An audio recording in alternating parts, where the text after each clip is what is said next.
Hey guys, good evening. Welcome to Uttarakhand advance GK. Guys, इस video में हम हेमवती नंदन बहुगुणा के बारे में बात करेंगे। जैसा कि आप जानते हैं, हमारे चैनल पर उत्तराखंड व्यक्तित्व की एक सीरीज आती है। इसके ऊपर हमने काफ़ी वीडियो दी हैं। अगर वह आपने नहीं देखी है तो फ्रेंड्स आप लिस्ट में जाकर देख सकते हैं।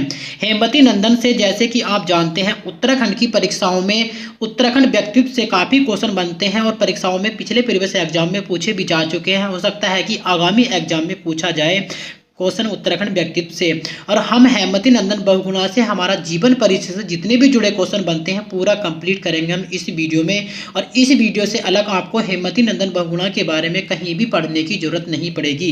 फ्रेंड्स, देखते हैं आज का इसका फर्स्ट क्वेश्चन। अगर आप चैनल पर नए हैं तो फ्रेंड्स चैनल को सब्सक्राइब करना ना भूलें। फ्रेंड्स, देखते हैं बाकी हम आज का फर्स्ट क्वेश्चन। जैसा कि आप जानते हैं, हमने आपको बताया कि हेमवती नंदन बहुगुणा आगामी, जैसे कि हमारी परीक्षा आती है पटवारी लेखपाल परीक्षा, उसके बाद हमारी आती है पुलिस दरोगा परीक्षा, पुलिस का एग्जाम भी होना है, पुलिस दरोगा परीक्षा, फॉरेस्ट गार्ड परीक्षा, बंदी रक्षक परीक्षा। और परीक्षा कैलेंडर आपको काफ़ी जल्द देखने को मिलेगा। बंदी रक्षक और पुलिस का फिजिकल भी आपके सामने काफ़ी जल्द इसकी डेट आएंगी देखने के लिए। और हमारी जो परीक्षाएं आती हैं उत्तराखंड अधीनस्थ सेवा चयन आयोग और उत्तराखंड लोक सेवा आयोग, जितनी भी परीक्षाओं के लिए काफ़ी महत्वपूर्ण हो जाता है। हमारी यूट्यूब आईडी है उत्तराखंड एडवांस जीके। फ्रेंड्स, अगर आप चैनल पर नए हैं तो चैनल को जरूर सब्सक्राइब करना। फ्रेंड्स, देखते हैं हम आज का फर्स्ट क्वेश्चन। हेमवती नंदन बहुगुणा, हेमवती नंदन बहुगुणा का जन्म कब हुआ था? हमारा एंटी राइट आंसर आता है 1919। अगर पूरी डेट आती है हेमवती नंदन बहुगुणा की तब हमारा आंसर आएगा 25 अप्रैल 1919। याद रखना फ्रेंड्स, 25 अप्रैल 1919 को हेमवती नंदन बहुगुणा का जन्म हुआ था। अगला क्वेश्चन कहता है हेमवती नंदन बहुगुणा का जन्म किस जिले में हुआ? अगर क्वेश्चन पूछा जाए कि हेमवती नंदन बहुगुणा का जन्म कब हुआ था 1919 में, अगर क्वेश्चन पूछा जाए कि किस जिले में हुआ था तब हमारा आंसर आता है पौड़ी में। और क्वेश्चन यह भी पूछा जाए कि पौड़ी में कहाँ पर हुआ था तब हमारा आंसर आएगा बूदहाड़ी गाँव। याद रखना फ्रेंड्स, कहाँ पर हुआ था? बूदहाड़ी गाँव में हुआ था। कहाँ पर स्थित है बूदहाड़ी गाँव? पौड़ी में। और इनका जन्म कब हुआ था? 1919, 25 अप्रैल 1919 को। अगला क्वेश्चन कहता है हेमवती नंदन बहुगुणा के पिता का नाम। तो आपको हेमवती नंदन बहुगुणा के पिता का नाम बताना है। नाम आता है रेवती नंदन बहुगुणा। क्वेश्चन बनते हैं माता पिता पत्नी से और काफ़ी बार पूछे भी जा चुके हैं। यहाँ पर क्वेश्चन पूछा गया है कि हेमवती नंदन बहुगुणा के पिता का नाम क्या है? हमारा एंटी राइट आंसर आता है रेवती नंदन बहुगुणा। अगला क्वेश्चन कहता है हेमवती नंदन बहुगुणा की माता का नाम। तो हेमवती नंदन बहुगुणा की माता का नाम क्या है? याद रखना फ्रेंड्स, दीपा बहुगुणा। क्वेश्चन अगर पूछा जाए कि हेमवती नंदन बहुगुणा की माता का नाम क्या है, हमारा आंसर आएगा दीपा बहुगुणा। अगला क्वेश्चन कहता है हेमवती नंदन बहुगुणा की पत्नी का नाम। हेमवती नंदन बहुगुणा की पत्नी का नाम क्या है? तब हमारा आंसर आता है कमला बहुगुणा। याद रखना फ्रेंड्स, किस नाम से जाना जाता है हेमवती नंदन बहुगुणा की पत्नी को? तो कमला बहुगुणा के नाम से। अगला क्वेश्चन कहता है इंडियन नाइज होम किसकी आत्मकथा है? इंडियन नाइज हम या होम किसकी आत्मकथा है? हमारा आंसर आता है हेमवती नंदन बहुगुणा। याद रखना हेमवती नंदन बहुगुणा, यह क्वेश्चन प्रीवियस एग्जाम में पूछा जा चुका है। इंडियन नाइज होम किसकी आत्मकथा है? हमारा आंसर आता है हेमवती नंदन बहुगुणा। अगला क्वेश्चन कहता है गढ़वाल का चंदन किसे कहते हैं? गढ़वाल का चंदन किसे कहते हैं? हेमवती नंदन बहुगुणा को। यह क्वेश्चन भी प्रीवियस एग्जाम में पूछा जा चुका है कि गढ़वाल का चंदन किसे कहा जाता है। हमारा एंटी राइट आंसर आता है हेमवती नंदन बहुगुणा।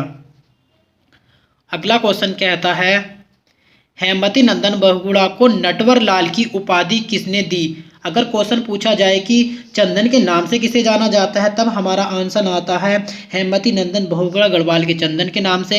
अगर क्वेश्चन पूछा जाए कि हेमवती नंदन बहुगुणा को नटवर लाल की उपाधि किसने दी तब हमारा आंसर आएगा चंद्र भानु। याद रखना फ्रेंड्स, क्वेश्चन पूछा जाए कि हेमवती नंदन बहुगुणा को नटवर लाल की उपाधि किसने दी थी?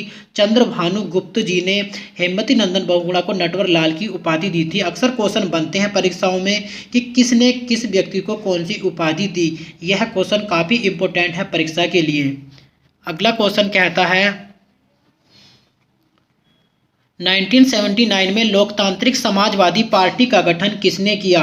1979 में लोकतांत्रिक समाजवादी पार्टी का गठन किसने किया था? हेमवती नंदन बहुगुणा ने 1979 में लोकतांत्रिक समाजवादी पार्टी का गठन किया। अगर क्वेश्चन यह भी पूछा जा सकता है परीक्षा में कि लोकतांत्रिक समाजवादी पार्टी का गठन किसने किया, तब हमारा आंसर आता है हेमवती नंदन बहुगुणा। अगर क्वेश्चन पूछा जाए कि लोकतांत्रिक समाजवादी पार्टी का गठन हेमवती नंदन बहुगुणा ने कब किया, तब हमारा आंसर आता है 1979। तो क्वेश्चन किसी भी तरह से आ सकता है परीक्षा में। अगला क्वेश्चन कहता है हेमवती नंदन बहुगुणा उत्तर प्रदेश के मुख्यमंत्री प्रथम बार कब बने? And the right answer 1973। अगर क्वेश्चन पूछा जाए कि हेमवती नंदन बहुगुणा उत्तर प्रदेश के मुख्यमंत्री प्रथम बार कब बने थे, हमारा आंसर आता है 8 नवंबर 1973 को। और काफ़ी इंपॉर्टेंट है यह क्वेश्चन, परीक्षा में पूछा जा सकता है कि हेमवती नंदन बहुगुणा उत्तर प्रदेश के मुख्यमंत्री प्रथम बार कब बने थे, हमारा एंड दी राइट आंसर आता है 8 नवंबर 1973 को। अगला क्वेश्चन कहता है हेमवती नंदन बहुगुणा उत्तर प्रदेश के मुख्यमंत्री कितनी बार बने? तो अगर क्वेश्चन पूछा जाए कि हेमवती नंदन बहुगुणा उत्तर प्रदेश के मुख्यमंत्री प्रथम बार कब बने थे, 1973 में, और कितनी बार बने थे? 2 बार बने थे। कब? 1973 से 1975 के बीच में हेमवती नंदन बहुगुणा उत्तर प्रदेश के मुख्यमंत्री 2 बार बने थे। अगला क्वेश्चन कहता है धरती पुत्र के नाम से किसे जाना जाता है? अगर क्वेश्चन पूछा जाए कि धरती पुत्र के नाम से किसे जाना जाता है, हमारा आंसर आता है हेमवती नंदन बहुगुणा। याद रखना फ्रेंड्स, किस नाम से जाना जाता है धरती पुत्र को? हेमवती नंदन बहुगुणा। अगर क्वेश्चन पूछा जाए कि हिमालय पुत्र, काफ़ी कन्फ्यूजन होता है इन दोनों क्वेश्चन में कि हिमालय पुत्र के नाम से किसे जाना जाता है? गोविंद बल्लभ पंत को। और धरती पुत्र के नाम से किसे जाना जाता है? हेमवती नंदन बहुगुणा। तो आपको इन दोनों क्वेश्चनों में बिल्कुल भी कन्फ्यूज नहीं होना है। अगला क्वेश्चन कहता है पर्वतीय विकास मंत्रालय की स्थापना किसने की? पर्वतीय विकास मंत्रालय की स्थापना किसने की थी? हमारा आंसर आता है हेमवती नंदन बहुगुणा। तो क्वेश्चन काफ़ी महत्वपूर्ण हो जाते हैं परीक्षा की दृष्टि से हेमवती नंदन बहुगुणा से कि पर्वतीय विकास मंत्रालय की स्थापना किसने की थी? हेमवती नंदन बहुगुणा ने। अगला क्वेश्चन कहता है हिमपुत्र के नाम से किसे जाना जाता है? एंड दी राइट आंसर है हेमवती नंदन बहुगुणा। हिमपुत्र के नाम से किसे जाना जाता है? हेमवती नंदन बहुगुणा को हिमपुत्र के नाम से जाना जाता है।